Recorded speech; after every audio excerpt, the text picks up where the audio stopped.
IVF, ICSI ఇవి రెండిటికి difference ఏంటో చూద్దామా. ఐవీఎఫ్ అంటే పేషెంట్స్ నుంచి తీసుకున్న ఎగ్ని స్పర్మ్స్తో మిక్స్ చేసేసి ఇంక్యుబేటర్లో పెడతాం. ఈ ప్రాసెస్లో స్పర్మ్స్ అవే స్వయంగా ఎగ్ లోపలికి వెళ్తాయి.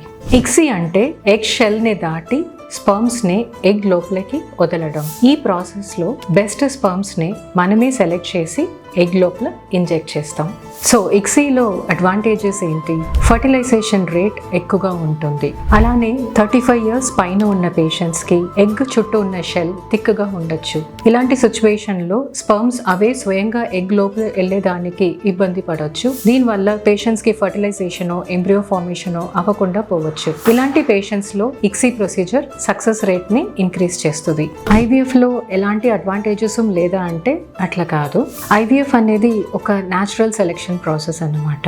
మంచి క్వాలిటీ అండ్ స్ట్రెంగ్త్ ఉన్న స్పర్మ్సే ఎగ్ లోపలికి వెళ్తాయి. ఈ ప్రాసెస్లో కూడా బ్లాస్టోసిస్ ఫార్మేషన్ చాలా బాగానే ఉంటుంది. పేషెంట్స్కి ఎగ్ అండ్ స్పర్మ్ క్వాలిటీ బాగానే ఉంది, ట్యూబల్ బ్లాకేజ్ వల్ల ఐవీఎఫ్కి వెళ్తున్నారంటే అలాంటి పేషెంట్స్కి ఐవీఎఫ్ కూడా మంచి ఎంబ్రియోస్ ఇస్తుంది.